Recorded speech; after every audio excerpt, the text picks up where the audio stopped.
నిర్గమాకాండము 20వ అధ్యాయం 3 నుండి 17 వచనం చదువుకుందాం. 10వ అధ్యాయం. నీ దేవుడైన యెహోవాను నేను తప్ప వేరొక దేవుడు నీకు ఉండకూడదు. పై ఆకాశం అందే గాని క్రింద భూమి అందే గాని భూమి కంద నీలి అందే గాని నుండు దేని రూపమునైనను విగ్రహమునైనను నువ్వు చేసుకోనకూడదు. వాటికి సాగిలపడకూడదు, వాటిని పూజింపకూడదు.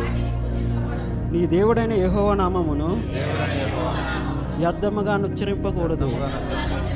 యెహోవా తన నామమును వ్యర్థముగా ఉచ్చరింపవని నిర్దోషగా ఎంచడు. విశ్రాంతి దినమును పరిశుద్ధముగా ఆచరించుటకు జ్ఞాపకించుకొనుము. నీ దేవుడైన యెహోవా నీకు అనుగ్రహించే దేశములో నీవు దీర్ఘాయుష్మంతుడగునట్లు నీ తండ్రిని నీ తల్లిని సన్మానించుము.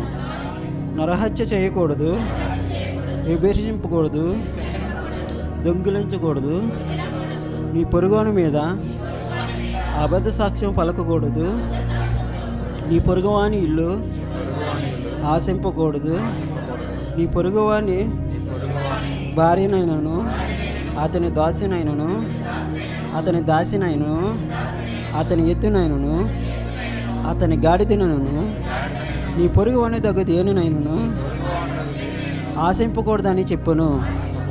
దేవుడి చిన్న వాక్యం దీవించిన ఆమేన్.